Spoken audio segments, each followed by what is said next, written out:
Are you thinking about buying a house in 2024? Well, if you are, congratulations, because everybody should have a plan for buying real estate. It's a great investment vehicle. But second of all, if you have a friend or a family member in real estate, and spoiler alert, you probably do because you can't swing a dead cat without hitting a realtor, then you've probably seen their social post with a mix of angst and aggravation and confusion over the changes in real estate. So my friends, this is your TLDR on buying a house in North Carolina under the rule changes.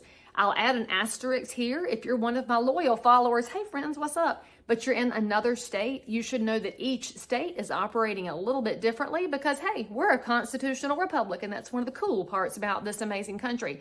All right, number one, as a buyer of real estate, you should know that in the past, agents would take you out to see a house, no paperwork, no commitment, just we're chill, we're friends.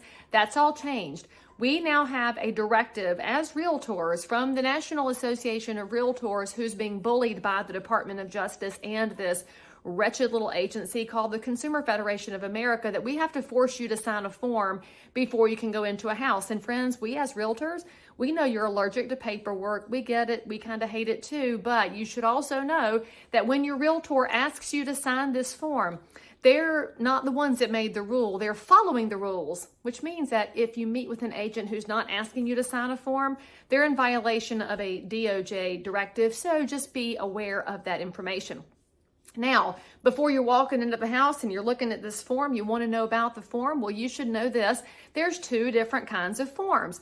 Number one is called an exclusive right to represent buyer. That means you and the agent are now married. Oh, congratulations. Love you forever. I mean it. In that form, though, before you sign it, make sure that you know the two main terms in there. And one of them is the term of that agreement. Is it 24 hours? Is it 24 months? I don't know. I don't care. You're going to work that out with your agent to a place you're both comfortable with.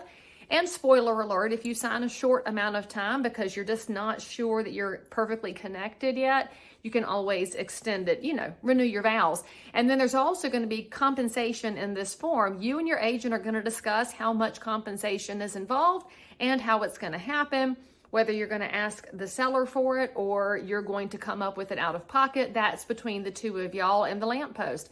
There's also going to be some information in that form that explains what the agent does for you. They're going to have loyalty to you. They're going to have disclosure items. They're going to have a certain amount of work, and you as the buyer should know what that agent is doing at all times.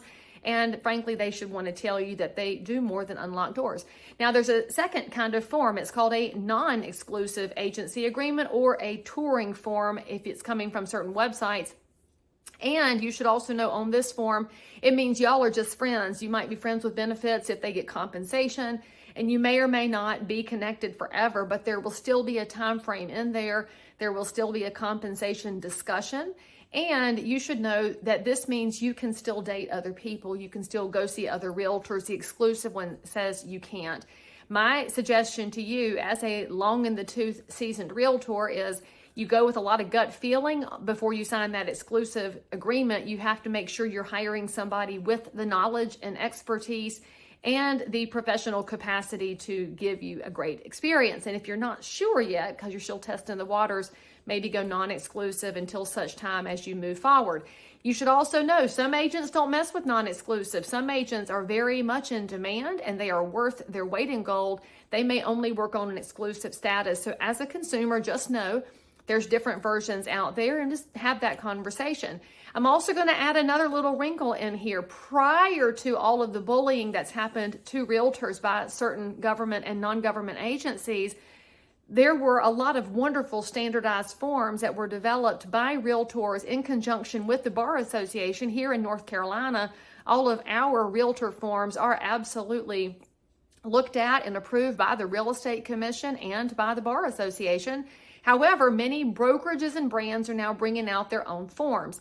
So as a consumer, yes, friend, you might want to interview 3 realtors. Don't blame you on that. You listen to Dave Ramsey, I feel you.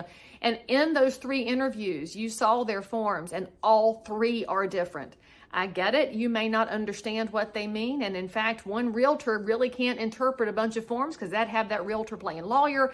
My advice to you is to seek legal counsel if you want to make sure you know the difference in the types of forms. to give yourself some comfort. If you don't want legal counsel, that's cool too. But just be aware of what you're signing and make sure that that realtor can explain it thoroughly so that you don't wind up in a pickle later on. Now, let's talk about what happens next. In North Carolina, the agent and you, the buyer, y'all need to have a conversation about compensation before you go any further. And that means before you go into the door of Joan's house over here, which looks delightful, but you have to know how the details are going to work out. You, as the buyer, can direct your agent to call the agent for the seller, also known as a listing agent, and ask them if they will participate in the coverage of your buyer's broker's fee.